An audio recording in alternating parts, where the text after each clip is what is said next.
የሁለት ዓመት ተኩል ልጅ ሁና ልቀብራት ስወስዳት እናቷ ባክችን አንዲት ልጅ እንኳን ተውልኝ እያለች የለመነችኝ ከዚህ አንፃር ገላ ይሄንን መስመር እንድንከተል ነው እስላም የሚያዘን በዚህ መስመርና ስርዓት ውስጥ ነው መኖር ያለብን ምን አይነት አህዋል ነው ከኛ ላይ የሚፈልገው ወደ ታሪካችን መለስ ብለን ማየት ታሪኩንም ስናይ ዛሬ ሰው ስልጣኔ ብሎ የሚያስበው ሰው አይኑን ያፈጠጠበት ልቡ የተሰለበበት ይሄ ስልጣኔ መገለጫ ተብሎ የሚታሰበው ነገር እውነት ከእስልምና ታሪክና ስልጣኔ አንፃር ሲታይ ስልጣኔ ነውን ሙቃረና በሲጣ ነው የምናደርገው ቀላል የሆነች ንጽጽር ልናይና ልንመለከት እንችላለን እነዚህና መሰል ተጨባጮችን በማየት ሐያታችንን ራሳችንን ዲናችንን ወደ ተሻለ ደረጃ ለማሸጋገር የምንችልበት ቆም ብለን የትናንት ማንነታችንን ለመመለስ በመናደርገው ጥረት ብቻ ነው ይሄ ሁሉ ጊዜ ሰዎች ወደ መሰረታቸው ወደ አስላቸው ለመመለስ የሚያደርጉት ጥረት ደግሞ የእስልምና ጠላቶች እስልምናን በተለያየ አይነት አቅጣጫ ስጋት አድርገው የሚያስቡ ሰዎች እንቅልፍ የሚነሳቸው ተግባር ነው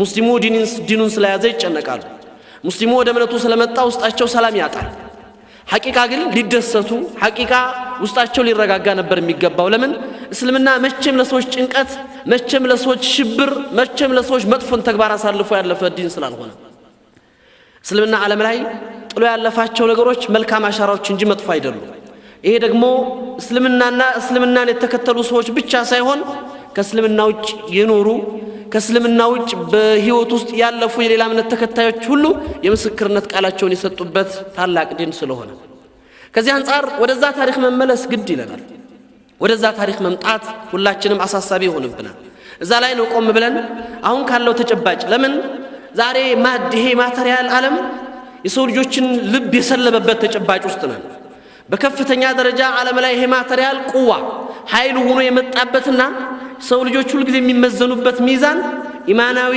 ሰዋዊ ሚዛን ሳይሆን ማቴሪያላዊና ገንዘባዊ የሆነ ሚዛን እየተመዘነ ያለበት ተጨባጭ ስለሆነ ይሄ ነገር ደግሞ ሲመጣ ምን ተፈጠረ እውነት ዛሬ 21ኛ የሰለጠነ ወይም ሰልጥኗል ተብሎ የሚታሰብ ማህበረሰብ ውስጥ የምንኖርበት ወይም በዚህ ክፍለ ዘመን ውስጥ የምንኖር ሰዎች ነን በዚህ ጊዜ ገንዘብ ከፍተኛ አቅም አግኝቶ የሰው ልጅ ሰልጥኗል ትልቅ ደረጃ ላይ ደርሷል ተብሎ ጨረቃ ላይ ወጣው ያለ ባለበት ተጨባጭ ላይ ችግረኞች ከረሃብ ነፃ ወጡ ሰዎች ሰላምና መረጋጋትን አገኙ በተለያየ አይነት አህዋል ላይ ሰው ከጭንቀት ከተለያየ ሽብርና ከተለያዩ ተራ የሆኑ አስተሳሰቦች ነፃ የወጣበት ውስጥ ገባን የባስ ተደውሪ ሆነ እየተጨናነቀ እየጨመረ የሄደ ነገር እንጂ የተስተካከለ ነገር የለም ይህን ተጨባጭ ስናይ መቼም ይህን ሁሉ አቅጣጫ ማስያዝ የቻለው ይሄው ቁርአን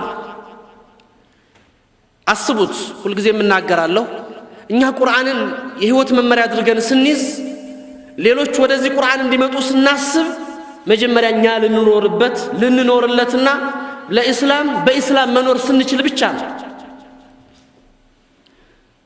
الله سبحانه وتعالى فلا وربك لا يؤمنون حتى يحكموك فيما شجر بينهم يا محمد صلوات الله عليه وسلم እነዚህ ሰዎች በርግጥ ባንተ አላመኑም በህይወት በሚደርሱባቸው የእያንዳንዱ ጉዳዮቻቸው ላይ አንተን ማስወሰንና ማስፈረድ እስካልቻሉ ድረስ ወይም አንተ የፈረድከውንና የወሰንከው ውሳኔ መቀበል እስካልቻሉ ድረስ وما كان لمؤمن ولا لمؤمنة إذا قضى الله ورسوله أمرا أن يكون لهم الخيرة አማኝ ወንዶችም ሆነ ሴቶች ምርጫ የላቸውም አማራጭንም አይፈልጉም አላህና መልእክተኛው መንገድ ካሳዩአቸው አቅጣጫ ከሰጧቸው በኋላ ሌላ ነገርን ምርጫ አይፈልጉም ይላል አላህ Subhanahu Wa Ta'ala ሰው መጥቶ የሚወስንልህ የሚያስተካክልልህ አቅጣጫ የኢማን መስመር አቂዳ ይሄ መሆን አለበት ብሎ የሚሰጣ አይደለም ዓሊምም ይሁን ጃሂልም ይሁን መሪም ይሁን ተመሪም ይሁን እስልምና መንሐጅ الحياة ነው ያ ስርዓት ደግሞ በአላህ Subhanahu Wa Ta'ala ቃል በቁርአን በነብያችን ሰለላሁ ዐለይሂ ወሰለም ፈለግ በሱና ተዘርግቶ ያለፈ ይሄን መንገድ መከተል ብቻ ነው ነጃ ሊያወጣ የሚችለው የሰው ዘር ከዚህ አንፃር ነው ቁርአን በትክክል የሰው ልጆችን መለወጥ ችሏል ታሪካዊ ተጨባጭ መሬት ላይ ያረፈ ነገርም አሳይቷል አስቡት አረቢያን ማህበረሰብ ዘላን ህዝቦች የወደቁ የወረዱ ምንም ነገር ውስጥ ያልኖሩ በስልጣኔ አይታወቁ በተለያዩ ነገሮች ዓለም ሲጠቀስባቸው በነበሩት ነገሮች ውስጥ ምንም ሚና ያልነበራቸው አረቦች እርስ በርስ ሲበላሉ ድንጋይና እንጨት ሲያመልኩ ያማራቸውን ነገር ሁሉ ሲገዙ ጠንካራው ደካማውን እየገደለ ለአንድ ሰው ሲባል ሺዎች እየሞቱ በተለያየ ጃህል ውስጥ ከራሳቸው አልፈው ልጆቻቸውን ከነ ህይወት የሚቀብሩበት የጨለማ ሀያት ውስጥ ጨለምተኝነት አስተሳሰብ ውስጥ የኖሩ ማህበረሰቦች ነበሩ። በምን ታሪካቸው ነው አረቦች የሚታወቁት? በየትኛው ማንነታቸው ነው የሚታወቁት? እንደ ህንዶች፣ እንደ ቻይናዎች፣ እንደ ሮማንያኖች በስልጣኔ በእውቀት በምንድን ነበር የሚወሱት? አንድም ነገር አልነበራቸው። በዚሁ በጃህላቸው በጨለምተኝነት ጉዟቸው ነበር የሚታወቁት። ሰው ልጁን እስከሚቀብርበት ውድቀት ደረጃ ሁልጊዜ የማነሳው ታሪክ አለ። ነቢዩን ሰለዋቱላሂ ዐለይሂ ወሰለም ያ ሱሐባ መጥቶ ያ ረሱላላህ እስልምናን ከመቀበል በፊት አንድ ትልቅ ጀሪማ ወንጀል ፈጽሜያለሁና አላህ ይምረኛል ያላቸው ምንድነው? 6 ሴት ልጆችን ከነ ህይወታቸው ቀብሬያለሁ ነው ያላቸው ለረሱላህ ሰለላሁ ዐለይሂ ወሰለም። የመጨረሻዋ 6ኛዋ ልጄ የ2 ዓመት ተኩል ልጅ ሆና ልቀብራት ስወስዳት እናቷ ባክችን አንዲት ልጅ እንኳን ተውልኝ እያለች የለመነችኝ አይ ልገላት አይደለም ወደ ገበያ ልወስዳት ነው እንደም ጥሩ ልብስ አልብሻት ብዬ ከናቷ ተቀብያት እናትናትና ሆዷ ያወቀ ውስጧ እየተሰማ ልጅቱን ስታቀብለኝ እያለቀሰች አደራህን ቃልህን ግን እንዳታጥፍ እያለችኝ አማና ሰጠችኝ። ያ ሁሉ ሳይከብደኝ የ2 ዓመት ከ6 ወር ልጅን ጉድጓድ ቀፍሬ አፈር ጫንኩባት። አፈር ልጭንባት ክስል ያቺ 2 ዓመት ተኩል ሕፃን ልጅ ተናገረች ያ ረሱላህ ያ አበታ ضيعت الامانه ነበር ያለችው። አባቴ ቃል ኪዳንህን በላ ቃልህን አጠፍክ እያለችኝ ይሄ ቃል እንኳን ሳይሰማኝ ልጅቱን አፈር ጫንኩባት አላቸው። ነብዩ አለቀሱ ሰለዋቱላሂ ዐለይሂ ወሰለም። እንደው እዝነት የለህም والله لولا الاسلام يجب ما قبله እስልምና ሆነና ያለፈን ወንጀል ይምራል ያለፈን ጥፋት ያነሳል እንጂ ዛሬ ያባል ነበር አንገትህን በሰይፍ ነበር ምቆርጠው አሉት ረሱላህ ሰለላሁ ዐለይሂ ወሰለም። እንዴት ነው እዝነት ያጣው? እስከዚህ ድረስ ጃህ ድረስ ሸቃ እስከዚህ አይነት ደረጃ ድረስ يعني غلظه የውስጥ በሽታ ጥንካሬ ይሄ ማህበረሰብ ነበር አረቢያ ማህበረሰብ የነበረው። ቁርአን መጣና ያን ትውልድ ቀየረ። ቁርአን መጣና ያን ማህበረሰብ አቅጣጫ አስተካከለ። የአረበኛን ቋንቋ ትልቅ ቋንቋ አደረገው። ቁርአን የወረደበት ቋንቋ ሆነ። ከዓለም ስልጣኔ መገለጫ የሆነው ሁሉ በአረበኛ ቋንቋ ተጻፈ። በመድር ላይ የተከበሩ የሚባሉ ትልልቅ ቦታዎች አራድ المقدسة ተብለው የሚታወቁት በይቱላህ الحرام መዲነة المنورة መስጂድ الأقصى እነዚህ ሁሉ ቦታዎች በምን ተያዙ? يعني በአረቦች ወይም በአረቦች ስልጣኔ ስር አረፉ። ያ ልጆቻቸውን ከነ ህይወት የቀበሩት ሰዎች ለእንስሳ ይጨነቁ ጀመር። سيدنا عمر بن الخطاب እንደሚናገሩት አላህ ስራቸው ይንድላቸውና በሳቸው ዘመን والله لو أقلت البغلة في العراق لأسأل أمام الله ኢራቅ ላይ መንገድ ያልተመቻት አንዲት በቅሎ መንገድ ሳይመቻት ቀርቶ እግሯ ቢሰበር አላህ ፊት ተጠየቃለሁ ይያሉ ያለቅሱ ነበር። ለእንስሳ የሚጨነቅ ትውልድ ተፈጠረ። ለዚህ ነው ይሄንን ሙቃረና እናድርግ ብለን ስናስብ ወይም ደግሞ ይሄንን ዛሬ ያለውን ተጨባጭና እየኖርንበትን ያለውን አህዋል ንጽጽር እናድርግ ብለን ስናነሳ ሐቂቃ እስላም በታሪክ ላይ ጥሎት ያለፈው አሻራ ቀላል አልነበረም። كما يقول الشاعر الإسلام ملكنا هذه الدنيا قرونا وأخضعها جدود خالدون وسطرنا صحائفا من دياء فما نسي الزمان ولا نسينا. ይችን ምድር እነዛ መልካም ትውልዶች ለብዙ ጊዜያት መልከዋት ይዘዋት ኖረዋል። وأخضعها جدود خالدون እነዛ መልካም ትውልዶች መሬትን አስገድደዋታል። ታሪክን ኢጅባር አድርገውታል። لا يسجل تاريخ الإسلام የእስልምናን ታሪክ እንጂ እንዳይዘግብ የእስልምናን መልእክት እንጂ እንዳያነሳ አድርገውታል። أجبروا التاريخ وسطرنا صحائفا من دياء فما نسي الزمان ولا نسينا. كبرهان هنا تاريخ አስመዝግበዋል። የጨለማ ዘመን አላለፈባቸው እንደ አውሮፓውያኖች የተዘጋ ወቅት አልነበራቸውም። ያን የብርሃን ታሪክ አስመዝግበው አልፈዋል። ታሪኩን ማይረሳውም እኛም ማንረሳውም ይላሉ። ዛሬ ባለው ተጨባጭ ላይ ሲመጣ ያ ታሪክ ተፍቶ ያን ታሪክ የሚደግም ትውልድ በተለያየ አይነት ልቡ ተንጠልጥሎና በሌሎች ተማርኮ ተስቦ ባለበት ተጨባጭ ውስጥ ነውና እውነት እስላምን ስናስታውስና ስንሳብ እስላምን ስናስታውስና ስንኖርለት ይሄ ታሪክኛ ሊያጓጓን አሁን ያለው ተጨባጭ ውስጣችንን ሊነቀንቀን ይገባል አይደለም። ከዚህ አንፃር ነው ምናልባት ሙቃረና ማድረግ አለብን በንጽጽር ማየት አለብን ብለን የምናምነው።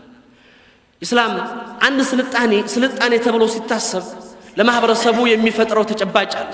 ለማህበረሰቡ የሚያረጋግጠው ነገር አለ። ስልጣኔ የሰው ልጆችን ሰላም፣ የሰው ልጆችን ደህንነት፣ የሰው ልጆችን ከችግርና ከተለያየ ፍርሃት ነፃ ማውጣት ካልቻለ ስልጣኔ አይባልም። ሌት ከቀን ኤፍ16 ጀት እየተለቀቀ በህፃናት ጭንቅላትና በአዛውንትና በሴቶች ላይ ጭንቀትን ይዞ የሚመጣ ማህበረሰብ የስልጣኔ መሪ ነኝ ብሎ ቢነሳ ኪዝብ እንጂ ሌላ ምንም አይባልም። ይሄ አይደለም ስልጣኔ። ይሄ ስልጣኔ መገለጫ ነው። ለሰው ያለው አመለካከት ሰዎች በተለያየ ነገድና ጎሳ ተከፋፍለው አንዱ እየተከበረ ሌላው የሚረገጥበት፣ አንዱ የተመረጠ ሌላው የተዋረደ ሆኖ የሚታይበት ተጨባጭ ውስጥ እንዲኖር አይደለም ስልጣኔ። ስልጣኔን ስናስብ ኢስላምን ስናወሳ ይሄንን ነው የሚያስተካክለው። የመጀመሪያ ኢስላም ወደ ሰው ልጆች ማረጋገጥ የፈለገው ነገር ተሚዘል ኢንሱሪ የዘረኝነት ልክፍትን የዘረኝነት አስተሳሰብን ሰው በቀለም በዘር በተለያዩ መንስቦች ኋላ በሚመጡ ለቀብ ወይም ቅጽል ነገሮች እንዳይከበር በሰውነቱ ብቻ መከበር እንዲችል ያደረገ ዲን ነው እስልምና። ዛሬ ድረስ እናያለን። ሰልጥነናል ብሎ የሚያስቡት የስልጣኔ መሪነን እያሉ የሚናገሩት ምዕራባውያኖች ዛሬ ድረስ ጥቁሮች የማይማሩበት ትምህርት ቤት አለ። ዛሬ ድረስ ጥቁሮች የማይገቡበት ቤተ እምነት አላቸው። ዛሬ ድረስ ጥቁሮች የማይሳተፉበት ጥቁርና ነጩ በተለያየ አይነት መንስብ የማይገባቡበት ማህበረሰብ አለ። ይሄ ተጨባጭ የኖሩ ነው። ሰልጥነናል ብለው እያሰቡ በከለር ሰዎችን የሚከፍሉ ሰዎች አሉበት። እነዚህ ሰዎች ናቸው ስለ ስልጣኔ የሚያወሩት። እስልምናን ግን እናስበው። كما قال رسولنا حبيب المصطفى صلى الله عليه وسلم لا فضل لعربي من عجبي ولا أبيض من الأسود إلا بتقوى الله عز وجل. عربو كليلاو محبرسه ነጩ ከጥቁሩ በምንም አይለወጥም ወይም ደግሞ በምንም አይበላለጥም ኢላ ቢተቅዋላህ አዘ ወጀል አላህን በመፍራትና በአላህ ፍራቻ ካልሆነ በስተቀር ብልጫ አይኖረውም ይላሉ ረሱሉላህ ሰለላሁ ዐለይሂ ወሰለም። የሰው መገለጫው በዛ ነው። ለዚህ ነው ቢላልን ያነሳው ዲን አቡ ለሀብን ጥሏል። አቡ ጃህልን ያዋረደው ዲን ሰልማን አልፋርሲን አህለል ቤት ረሱሉላህ አድርጓል። እስልምና ሰዎችን ያከበረበት ለሰዎች ቦታና ግምት የሰጠበት ተጨባጭ ምንንም ተከትሎ የመጣ አልነበረም። ሰዋዊነታቸውን ብቻ ክብሮ ያየ ዲን ነው። ስለዚህ በታሪክ ላይ ስንመለከት እስልምና መጀመሪያ ሰዎችን እንደ ሰውነታቸው ማክበር ስለነበረ የስልጣኔው መገለጫ ተብሎ የሚታሰበው ለሰዎች የሰጠው ግምትና ቦታ ነው። እኩል ሆነዋል። ሳዋ በይነ الانسان በሰዎች መካከል እኩል ሰዋስየን አድርጓቸዋል። ወንድማማች አድርጓቸዋል። ጥቁሩን ነጩን አረቡን አጀሙን ሁሉ ቀላቅሏቸዋል። አቡበክርን ከቁረይሽ ሱሐይብን ከሩም ሰልማንን ከፋርስ ቢላልን ከሐበሻ አንጥቶ አንድ ሶፍ ላይ ያሰልፏቸዋል።